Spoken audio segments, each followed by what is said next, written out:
it's really mind-blowing, right? Because on the one hand, you have on the technological side, everything from cloud to blockchain to AI that's affecting all parts of the value chain. And then at the same time, you also have, from a competitive point of view, things shaking up a little bit, right?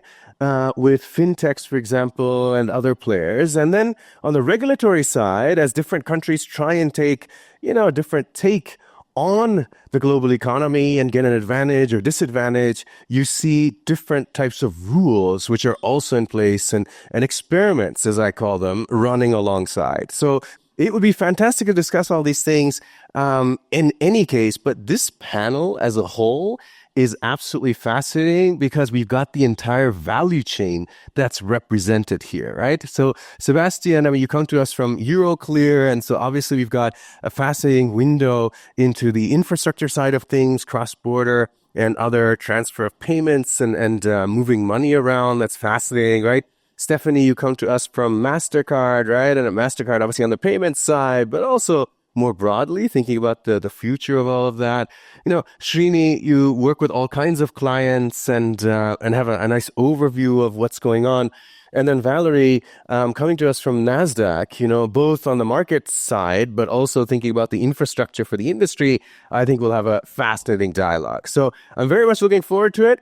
The structure of the panel is going to be that we will have a bit of moderated discussion up here, and then I hope that we can engage some of you in some conversation and some questions as well. And of course, this is being recorded so that we have nice broadcast possibilities coming from this as well. And, I've told the panelists as well, we don't have to agree on everything. It's actually quite interesting if we don't always agree, or at least, even if we agree, at least provoke each other, push each other a little bit. And that's part of my job as well, right? So I asked each of the panelists, we had a briefing just to think about, maybe giving us a little bit of an overview on their thoughts on the subject. I'm going to guide that a little bit. So Srini, I want to start with you, just because you have a macro picture, having had so much experience in the sector. Where do you see the biggest opportunities, whether it is for efficiency gain or it has to do with just delivering financial services in a more customized, personal way? Very, very general. I'll get us started, and then we'll delve into all kinds of topics in much greater detail as the panel proceeds. Thank you, Saikot. Good morning, all. I'm going to probably take a slightly different... See, he's already mixing things up. Because I got inspired by what I heard yesterday from Zach. Good. So it's small is the new big, right? It's all of us are chasing scale. All of us, right? There's no other way. Everybody wants to do more things, bigger the better. Size normally means success. Yeah. But I thought yesterday's conversation made us think slightly different, right? Yeah. So small is the new big, more in terms of creating impact, right? I think we've traditionally always viewed growth in absolute numbers. Maybe it is time to slightly relook at what kind of impact you make in the shortest possible time with the least amount of resources. Yeah. And I think if we all, there has to be, of course, the framework of the larger entities. But if we can make sure that there are smaller groups within which this can happen, I think there can be very powerful impacts that's created across the value chain. Having said that, more fundamental things around fintech orientation for what is slightly replacing legacy businesses. Yeah. Fintech sort of completely changing the user experience, Gen AI, making sure that the way in which business is conducted is fundamentally changed. These are real. They're going to happen. Yeah. The time frame in which they happen is probably the only thing that is subject to each and every organization's scale of ambition. Yeah. I like that. We're going to come back to the power of small and the competitive environment and what's happening. That's part of the shaking up of everything, right? It's quite fascinating. All right. Thanks for those remarks. Let me push you a little bit further on. Can you give us some concrete examples where you see this small stuff being a big opportunity for us? How is it shaking things up? And again, I go back to yesterday's conversation around adaptability. Yeah. Therefore, that is... In every organization, there's a new paradigm or the new thing that really needs to fundamentally change. Yeah. It could be for an organization like MasterCard, it's about how do they make sure that they reach a much larger base without having to have a linear impact on resources. Can they do that with the same thing? What are the different ways in which they can make that impact? Yeah. Right. For Euroclear, it's a lot of regulatory stuff that will have to happen. Now, for you to deal with every single organization in a unique and direct manner is again going to be a very long drawn process. What can you do to reduce the amount of interactions with various regulators, but keep within the guardrails of where they want you to operate? You've touched upon many themes. We'll certainly come back to regulation and these other aspects as well as the organizational challenges besides the technical ones. All right, Stephanie, I'm going to go to you next. Partly because Srini queued you up beautifully, but also I want to start a little bit. We all have a sense of what MasterCard is, right? I mean, it's something that we interact with on a daily basis as well. And so tell us from your point of view, with all these changes that are going on, whether it's the fintechs of this world pushing you to do certain things, all the technologies and so forth as well, what do you see as the biggest opportunities in terms of how you deliver the services that you do? Perfect. Thank you for the question. And thank you, everyone, for coming early in the morning. I know it feels our 20th date that we've been here at Davos with all the meetings and the convention center, but I hope everyone's conserving the energy. So you mentioned... No, expend the energy here. Then you can conserve after. Go ahead, Stephanie. So you mentioned everyone knows MasterCard, and the reality is, yes, a lot of us have a MasterCard in our pocket, but just to give you a little bit of context, so MasterCard operates in over 200 countries, over 180 different currencies.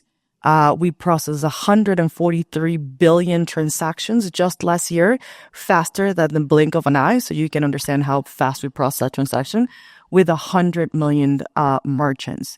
So imagine the complexity of our business. Not only do we work with banks, but we work with governments, we work with merchants, we work with acquirers, pretty much everyone in the ecosystem. And because of that, our business has evolved.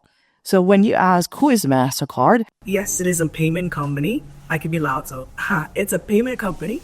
It's also a technology company, but we're also a cybersecurity company. And I was just mentioning since some of my years here that we acquire around 8 to 10 different companies in the cybersecurity space in the last, I'll say 5 years, because imagine the amount of data in the process. So we and our partner should be able to know, is Stephanie really who she says she is when she's signing up for program, a website, or for a bank account, all the way to a chargeback. So in terms of adaptability and evolution, clearly we've been at the forefront. Otherwise, we wouldn't have been able to serve all those different segments. We will come back to the modes of change because you alluded to something that I want to touch upon later, which is organic versus inorganic growth, right? And how to deal with disruption. I'll hold off on that for a second. All right. Sebastian, I'm going to come to you next, and then I'll come to Valerie after that. Your thoughts. Where are the biggest opportunities here? So, first of all, thank you to HCLTech, and very pleased to be part of that distinguished panel. When I look at the opportunities, I would say that some people use the ABCD, so the AI, the blockchain, the cloud, and then the digital experience. Yeah, I think it's all of the above. Then I think that as an organization, we are a financial market infrastructure. So our priority number one is resilience, trust, risk reduction, and as much as possible. But at the same time, we live in a world where innovation is really paramount. And without innovation, there's no way you can continue to deliver the same level of services and the catalog of solutions that your clients are looking for. So for us, it's about looking at all of those, but prioritizing where you believe there will be the biggest impact. Biggest impact not for you, but for your clients. And that for us is really important. So today, and maybe we'll go into a bit more details around chain tech. We've launched a digital financial market infrastructure with fully digitized issuances. We are heavily investing in AI, and there's a lot of benefits of AI, not only for us as an organization, but also for our clients. Yeah. And actually, not only testing it, which actually certain elements that are completely live in the way we operate. The cloud is a better way to, I would say, structure your data, manage your data, ensure that the way you communicate with your clients is as smooth and STP as possible. And at the end of the day, it all comes back to the digital experience and the client experience. And today, clients want a digital experience. They want to live in their professional life exactly the same way as the way they live in their private life. So all of that makes it very complex. And the number one question is around prioritization. Yeah. Wonderful. Lots of food for thought that I definitely will get into as well. Yes, you want to chime in on that? Yeah, I just want to add something. Sure. Beyond innovation, which I think is obviously key to all of our organizations, I think partnerships is equally as important. Yeah. There are things that we do great and we'll continue to do those things great. There are other things that you do great as well. So who are those players that are also innovative, that are mind-like, that want to continue growing in the different areas so we can continue to build new products and solutions. So innovation and partnerships to me go hand in hand. They do, and it's one mode of innovation. We'll definitely come back to that point because it touches it. All right. Valerie, your thoughts? Opportunity? Great. Well, thank you. Thank you for inviting me. Thank you for being here and the great opinion that is this Steep panel. So maybe just to step back, so also you understand a little bit like where Nasdaq sits and how we see the opportunity, right? So Nasdaq's vision is really around driving economic progress, really in the wider sense. And we do that really by building like a trusted fabric of the financial ecosystem. So think of us as connecting people, connecting liquidity, connecting buyers and sellers, creating standards so banks can interact with and do risk transfer. And we do this on a global basis. And one of the things that are maybe not quite as well known in terms of what Nasdaq does is, besides running the markets, if we run ourselves, we've actually over the years built a software services business, which is actually supporting markets globally, and not only markets, but the whole markets ecosystem. So that includes banks and brokers, that includes many other of the core infrastructure, so kind of the plumbing in the ecosystem, exchanges, clearinghouses, regulators, central banks, all the way to the buy side. So really it's around connecting all of them on a global basis. We have around 3,800 clients globally that we bring together as Nasdaq through technology, through standards, through different ways of interacting. I think where we see the opportunity is it, and you hear this here a lot, and it's actually it feeds into something you just said. And like as you, the theme here of Davos this year is obviously around collaborating in like an intelligent age, and I think it touches on the AI, but also on the collaboration and the partnership. I think when I reflect back of what I heard the last 2 days, beside agentic and AI and AI, it's really like this opportunity for a new way of driving productivity and operational efficiency, but also a new way of competing, right? And how do firms in this new age and in this new era compete, leveraging all of these different technologies, and still partner and still do this with all the local regulations, etc. Right? So complexity has increased tremendously. We know like things have become incredibly complicated. So how can we help the industry as a whole to manage the complexity without driving further complicatedness? And I think that's where the opportunity lies, through partnerships and technology. I probably will add. Please go ahead, Srini.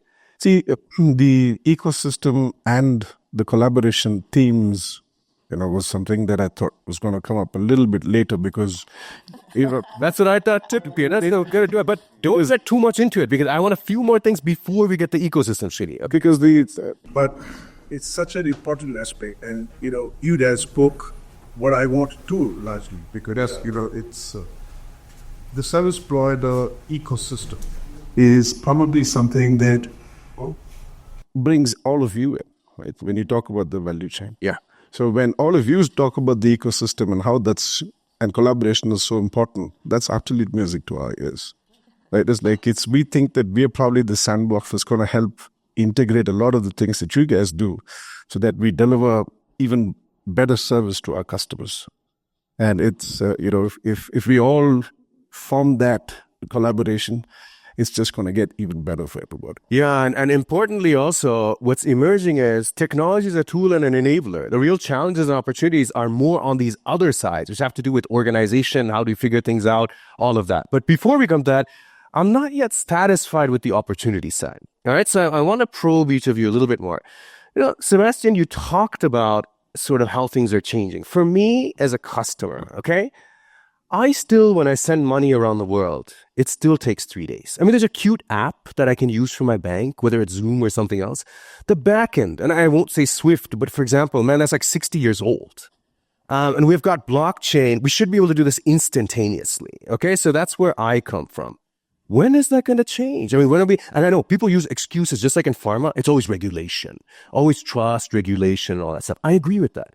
Within the confines of all those things, when will we see meaningful change? When can I see that money that I did right before the panel transferred 10 seconds afterwards instead of having to go through all these things? Tell me that.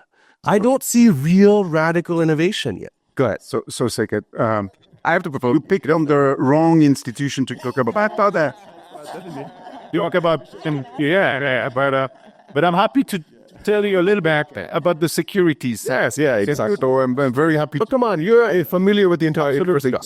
But if I look at the security side, yes, it is possible today. Yeah. So we can absolutely do that. I mentioned earlier on the digital financial market infrastructure and the fact that we can create completely digital securities. Yeah. These securities can actually be exchanged within 0.0001 of a second. Yeah.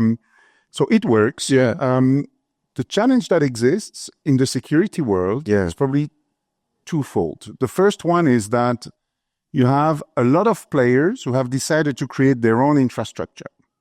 And that infrastructure is not connected to the outside world. That means that as an institutional client, if you want to be part of every single ecosystem, you need to open actually accounts and with everyone, which is unmanageable. And so it doesn't create any liquidity. So one of the things that needs to happen is to be able to create interoperability between all the various systems. And that is something that a financial market infrastructure can absolutely do. Yeah. And that's one of the things that we are absolutely working on. Yeah. The other thing is that you cannot look at one security in isolation when you have a portfolio of security. So you need to be able to interconnect the new digital world with the legacy world. Yeah. And that's another thing that financial market infrastructure, when you talk about securities, are actually able to do. So these are two of the main objectives that we have when we have developed our financial market infrastructure on digital. And that's now up to us to work with all the various stakeholders to make that interoperability between their ecosystems and the legacy world possible. How well is that going? I mean, are you seeing resonance? Is it something that's progressing? Is there resistance? Is there alignment of incentives? So I think that on the interoperability between the two, between the digital world and the legacy world, I think it really is up to us. Yeah. And we have no problem opening that up. So that is really working well. Yeah. I think that a lot of institutions still struggle to accept the fact that their ecosystem is in competition with another multitude of ecosystems. Yeah. And that's where I think financial market infrastructure can play a role by saying, listen, guys, you can all continue with your own platforms and systems, and we'll create the interoperability, which means that if you are Bank A, you don't need to open accounts in the blockchain, in the private network of Bank B, and vice versa. We will manage all of that on your behalf. And I think that's the direction that the market is now taking. And do you feel that there's an actual push now to make this happen? Because the technologies, like you said, have existed for a long time now. That's why I'm pressing you on this, right? It's sort of, I'm cheekily just doing this, but you get where I'm coming from, right? So it's sort of, do you feel that there's progress, there's genuine alignment and interest in moving forward? I think that I can start to see now commercial banks realizing that they will not be able to win this game on their own, that therefore they need to collaborate. Now the question is, how do we collaborate?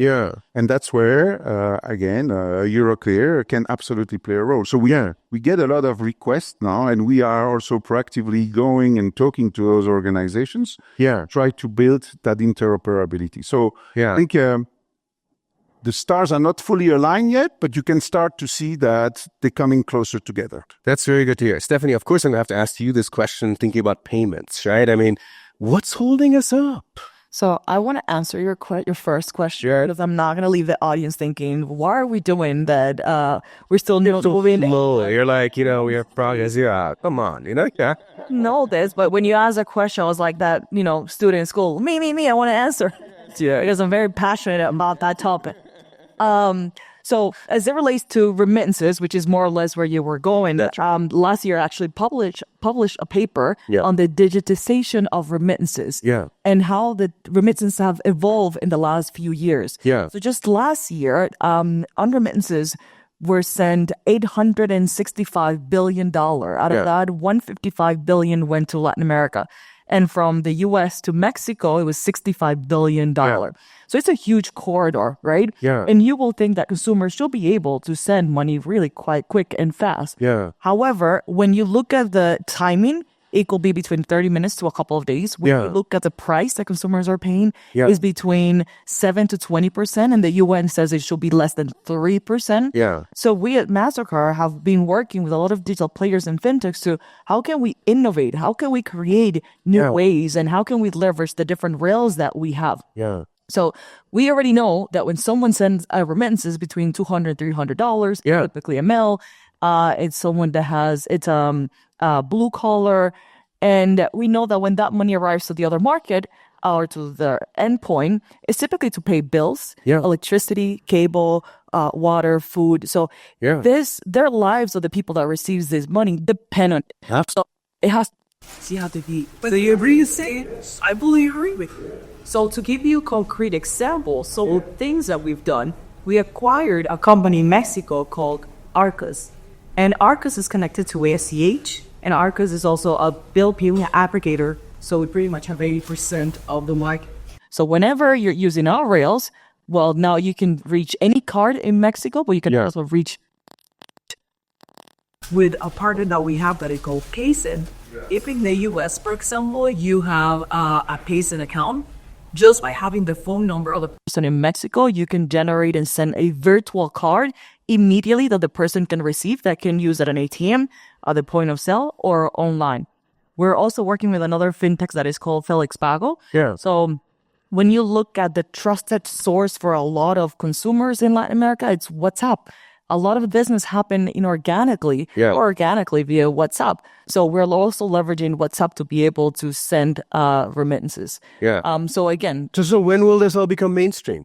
This is all happening today. So it's a matter of scaling it. So next year after that, we no longer have to worry about 3 days and it goes immediately? You shouldn't be able to wait 3 days. And today, even if you use our rails, you wouldn't have. I wouldn't have to. I'm with the wrong providers. Yes. Yeah. Go ahead, Siri. I think waiting for 3 days is criminal today, right? It is. We've done for various customers of ours much faster, much faster. There is obviously going to be a slew of different charges based on the quantum of money that's getting transferred as well. Cross-border payments, which are small amounts, which is probably the biggest volume that exists, is relatively easy to send today. WhatsApp, WeChat, all of these things have now become standard format. Right? Zelle transfers instantaneously. So there's just too many of these going on. So there are multiple complexities when it's cross-border, cross-current. That's the issue. Even that, I think it 1 day is now the norm. More often than not. It's the cross-border, really, and we'll come to other reasons for that, such as the regulations and all the other stuff too, verifying and trust, and you mentioned things like that. So I'm being cheeky about it on purpose. Valerie, I want to come to you with this question too. I'm sure you have some thoughts on it as well.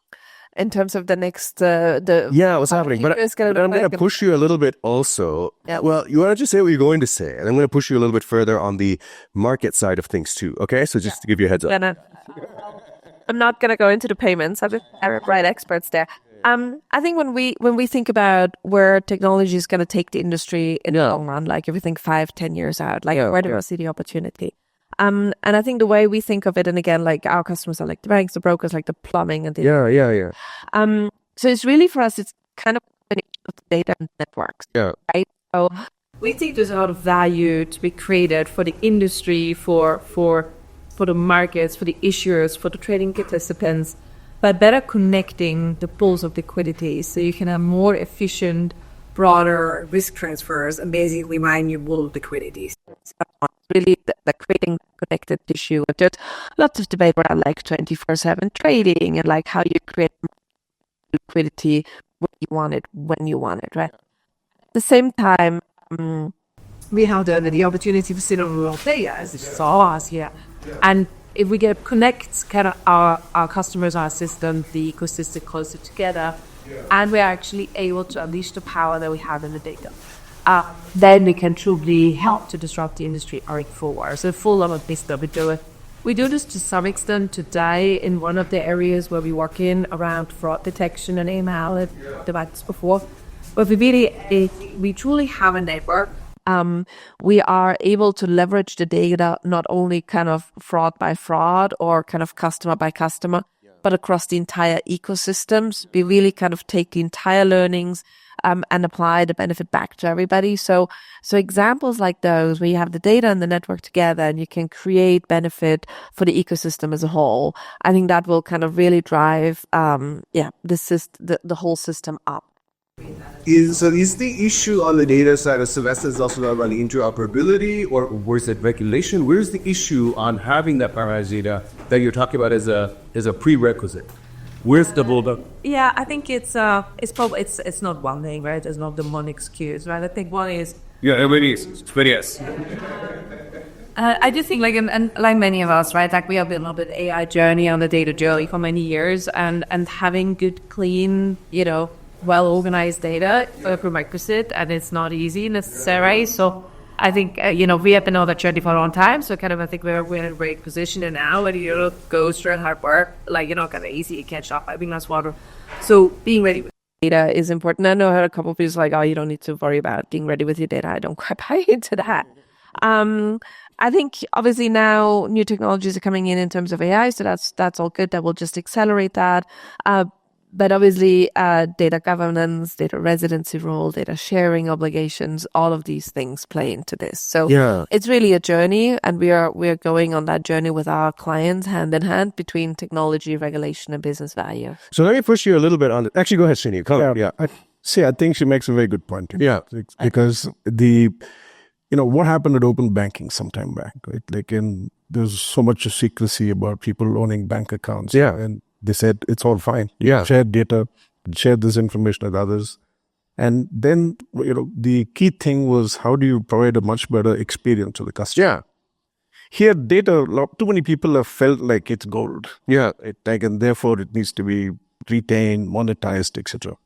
But now data is just common infrastructure. There's all of the new things that are happening, AI, and what are the other things that you're doing what are the insights you're gathering from the data that makes you provide a much better experience for your customers, far more important. Yeah. So this sharing of data, therefore, I think will happen. It should happen sooner than later. Yeah.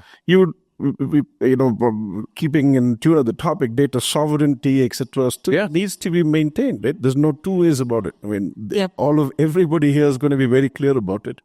But sharing should be okay. Please go ahead. So to continue what both of you have said, I think the most important piece when it comes to data or even AI is having the right governance, having the right framework, having the right principles, sharing it with the industry, but also educating regulators. Let's be honest. What we knew about technology 10 years ago, 5 years ago, even years ago, has evolved in a very fast manner. Yeah. So I think it's our job as ecosystem players to help each other, to partner, but also to educate. And I think it's also very important that in that governance framework and principle, it's always about ensuring that super is secure, that they own it, and that our job is to ensure again that it's proprietary.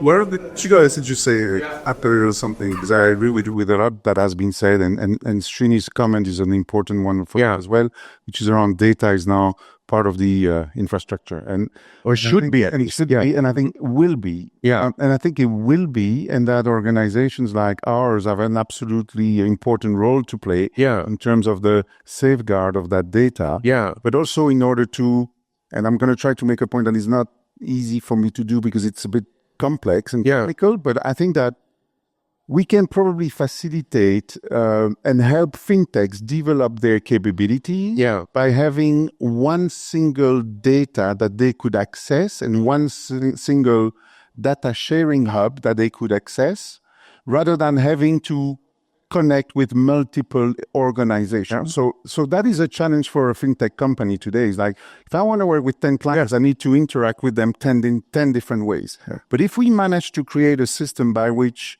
those players consolidate the data or with a trusted market infrastructure, then I think it would create an ecosystem that would be faster and easier and where innovation could actually be accelerated. So let's turn to some of these themes. I mean, the innovation and how we approach that, but also a bit of regulation, right? And then some of the risks that come with it. Because we've been dancing around these topics. You talked about something interesting, which is the idea of platforms, right? Because unlike classic disruption, where we have this romanticized notion that startup comes and obliterates the established player, that's not happening in finance.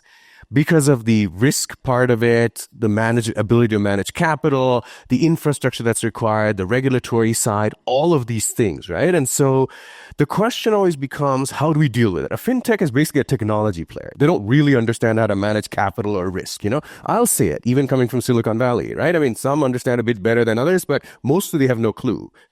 All of your entities, the legacy players in the business, understand the other aspects of it, right? So I see a much more harmonious, symbiotic relationship, collaboration, as people call it, between all the new players as well as established players. So carry on, Sebastian. I mean, how do you, so one approach is to think of a platform that you can build, right? Are there other ways of stitching this together? And do you see that happening? And how are you engaging through Euroclear in getting that ecosystem together? Right. So I think there are probably two ways. One way is we are collaborating with fintechs. We are investing in fintechs. But usually we do that with fintechs that either have a product that could help our client base or with products that could help us achieve some efficiencies in the way we operate. But you're absolutely right. One thing that I notice with a lot of fintech companies is that they have a brilliant idea, but they don't necessarily have a great go-to-market strategy. And I think that that's where also people like ourselves on this panel can help them, because we have the connectivity with the clients and we can actually support them as they go to market with their products. So that for me is one thing.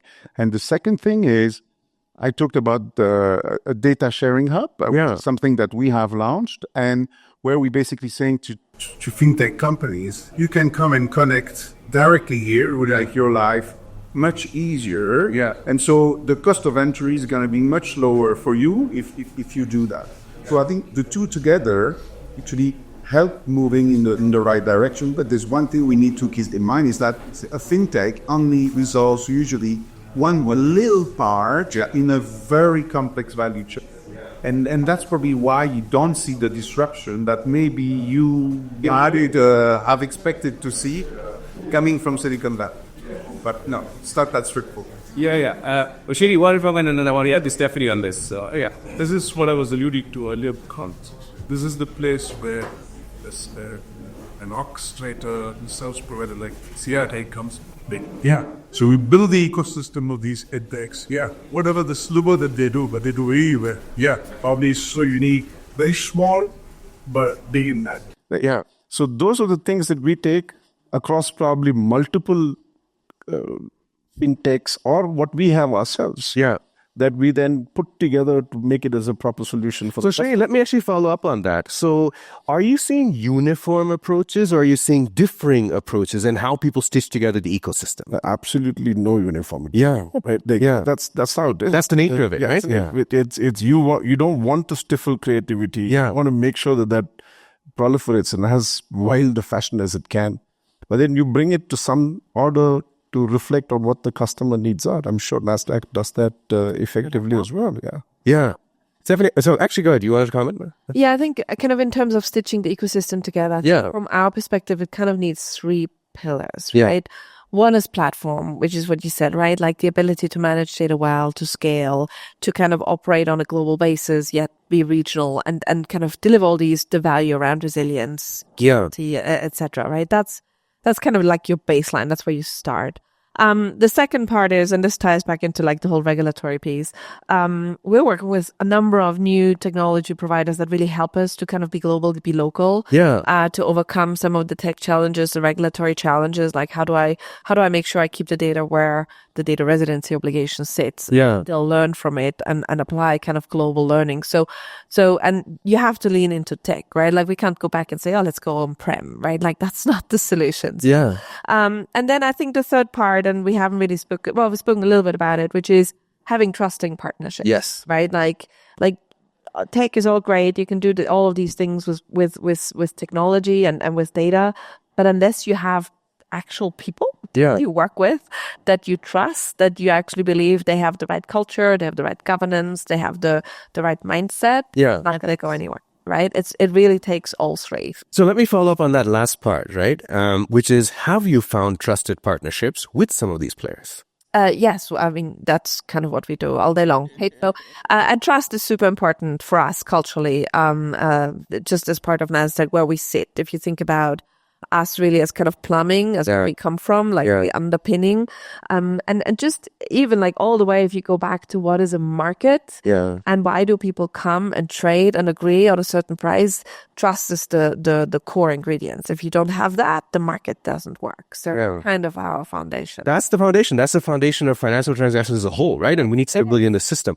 Stephanie, I wanted to get your thoughts on this for a number of reasons. I've actually followed MasterCard very closely. The reason is tech M&A is actually my specialty. And what's most interesting about MasterCard and how you've approached, from my vantage point, kind of dealing with these disruptions and these changes is you follow a three-pronged approach. There's the organic approach of doing some things in existing payment systems and so forth. There's the acquisition approach, which you talked about, right? Very active, almost one a month, including during the pandemic.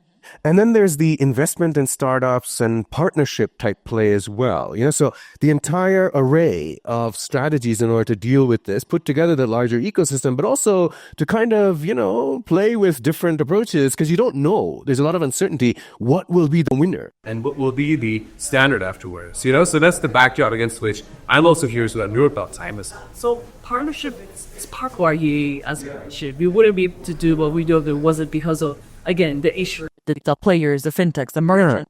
Well, to us, it's very important, as well as you mentioned, trust. We have very high standards on how we manage data, on how we innovate, and we hold our partners to those standards as well. So in terms of digital players and fintechs, we are the preferred partner for a lot of those players. We partner with around 80% of the main players in the ecosystem. And again, it's because we have sort of the best practices, the know-how. Even though we're a global company, we operate regionally, divisionally, and even locally to make sure that we have the relevancy in each one of the different markets. And we have created even different programs internally, right? So when you think about startups specifically in the fintech space, we have a program that is called StarPath, and we accompany the journey and we invest in them and we give them mentors. We have this for around 10 years. We have over 400 different fintechs in 54 countries. But we also have other programs, which is like MasterCard Engage or Product Express, which again is how can we help them integrate via APIs to a different solution so they can be the one-to-many model to reach the different customers as well. So going back to the initial point, partnership is essentially important for you. Important point. What I also hear from you and I've observed is that different startups have different kinds of approaches, and so the Ripples of this world want to work with everybody else, but others are like, we're going to destroy you. All right. One more question that I have for you, which is a big one. And that has to do with regulation. Okay, all of you talked about it. I'm still frustrated. I can't do any trading on my own. Why? Because 8:30 to 4:30 p.m. I'm busy. When can we have 24-hour trading? I don't know. I can do things like, I used to go to a video rental store and rent a DVD or a video cassette. But today I can stream movies on demand. In the financial sector, when I had this argument with my financial advisor, I can't do any of that. And they always tell me regulation is the problem, But in all of the things you're talking about, security, fraud, data alignment, interoperability, even facilitating payments across, all these other things we're talking about here, regulation plays a big role. So I wanted to get your takes on, if you could change one thing in the regulatory environment, okay, and it could be a local one, let's say European or US or Asian or so, what would it be? And I'm saying this very deliberately because there are sandboxes in the world. There are different experiments running in parallel also. What would each of you say would be one thing you want to change on the regulatory front that would help you make the most progress? And then we'll open up to some questions in the room. So yes, go ahead, get started. I know you want to say something. I was rattle down there. A long list, So yes, that's why I asked for one. You can read my one as well. I don't have it. You don't have it. I'll take yours as well. Amy, you've observed stuff too, Yeah, go ahead. Data residency as well as the whole data sharing, ecosystem. But I think if we want to advocate for one thing, it's not that one change. It's actually we're advocating for what we call smart regulation. Yeah. So, and again, it came up before. We want the regulators to understand technology. Mm-hmm. We want them to create a regulatory framework which is open to innovation, open to AI, open to blockchain.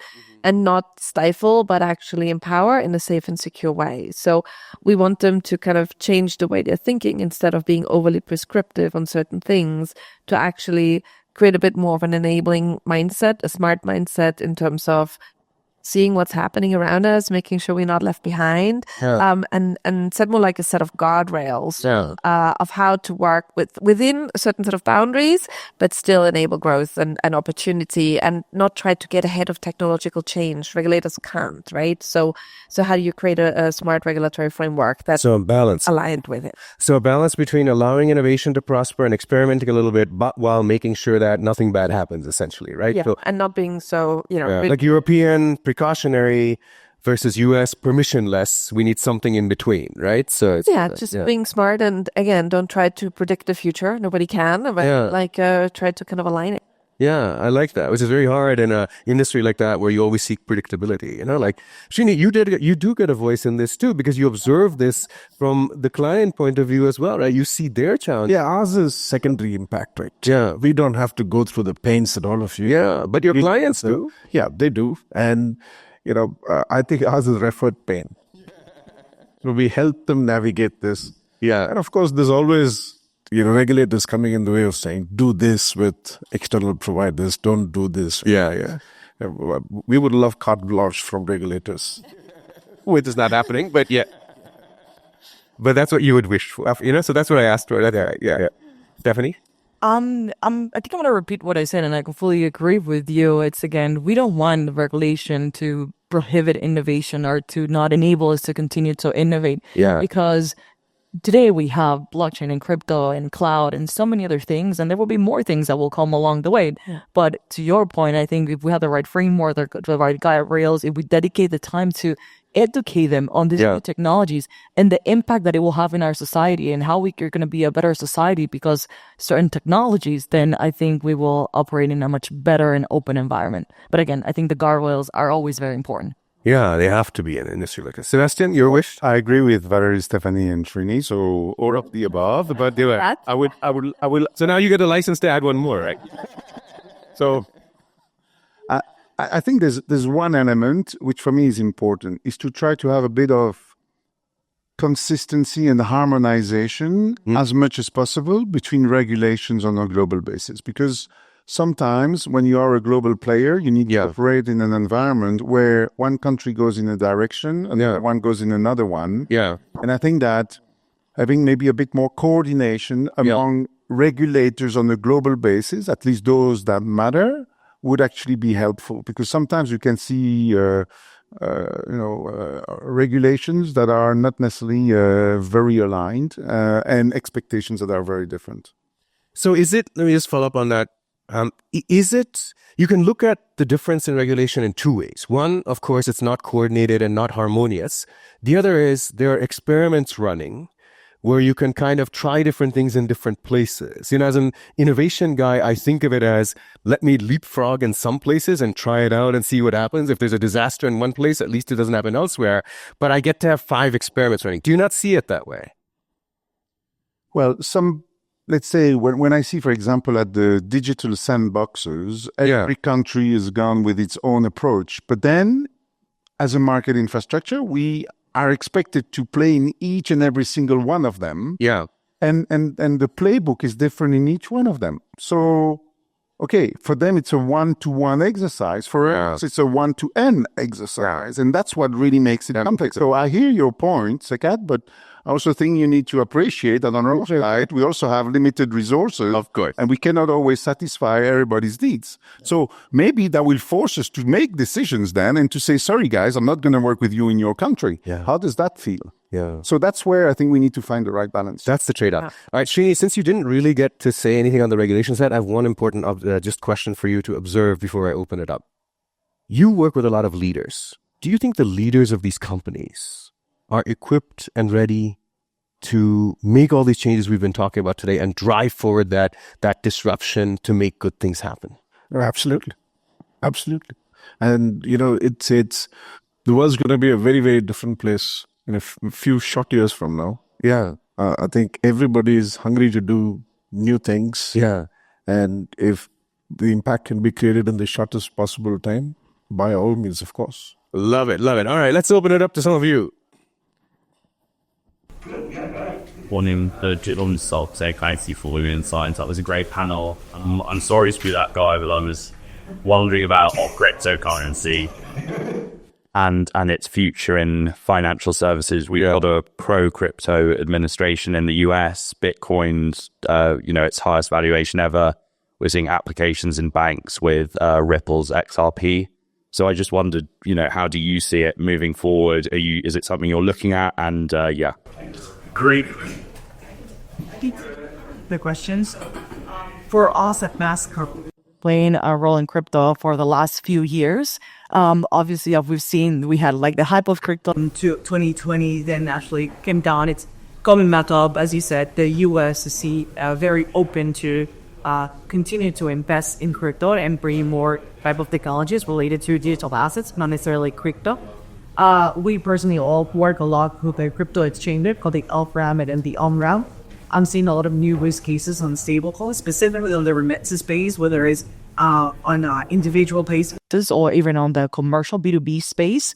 And we at MasterCard also even settle on crypto. Yeah. Maybe I can add a bit. Yeah, please.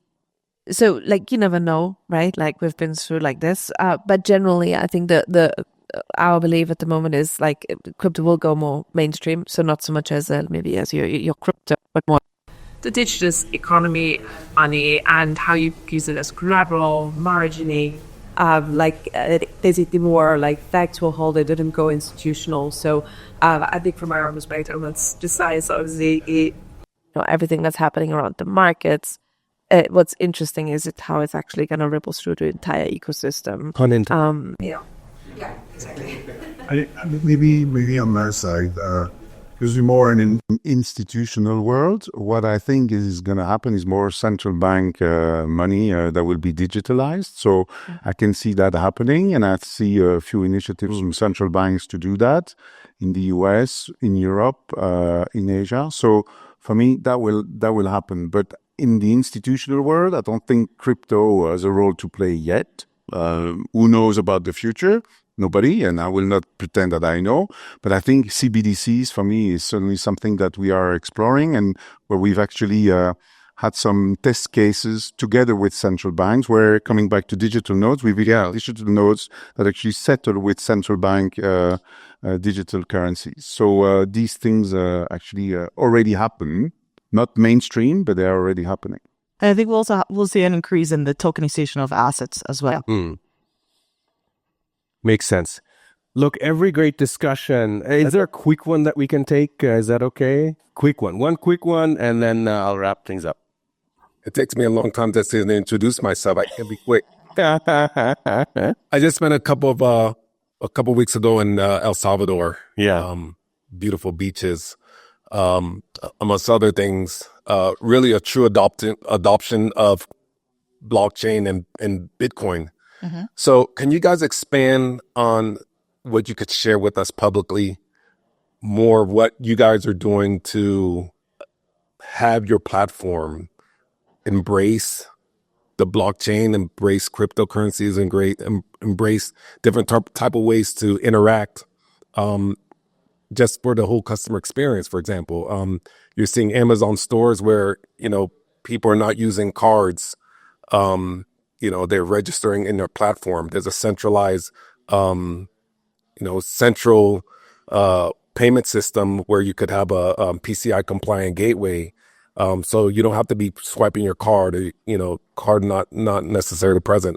So can you talk about some of the things that you're doing that's really going to be net new, that's going to realize, the Trump administration that said, hey, we're going to be putting $500 billion into AI and new emerging technologies. So are you guys positioning for that? Is that something that you're planning on right now? Or, if it's not, just, you could side. You did say quick, so maybe we could take it offline. But to me, that's something, this was a great panel. But if you guys could give us like a little nugget from, how can we respond? How are you guys influencing policy in Washington, especially MasterCard, right? It's what, 90% of the transaction. I think this is a great question for offline, but maybe just a couple of initial 10-second reactions. I can't imagine you're not preparing for that. So that's all I'll say, but whatever you can disclose or divulge. Yeah. Sure. So I think that's a fantastic question. And there's so many things that I can dissect from that question. What I can tell you to also is about optionality. At the end of the day, It's whether a consumer or business wants to send money, and you should be able to send in a safe, secure, fast manner. so we play a role, again, on the card rails, which is one that you mentioned, on the crypto rail, on the HCLTech, As well as others. As it relates to AI, we at Nasdaq are being played on AI for the last 10 to 15 years. As I mentioned, we processed 143 billion transactions. I can tell you last year from cybersecurity, there were $20 billion that we identified that were being potentially attacked from fraudster. And because of AI, we were able to identify it and prevent that fraud. But at the same time, if I look in the loyalty space, for example, we have an acquisition. It's called Dynamic Yield. And I can do hyper-personalization. So there were 397 billion impressions that I was able to do with specific brands because of the data and because of AI.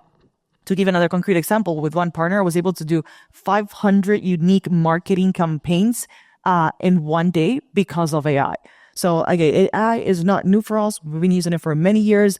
It's about, again, how do we maintain that governance, the framework and the principles, and how do we work with the regulators, as you highlighted, because they don't know what they don't know. And this could be a new topic for a lot of them.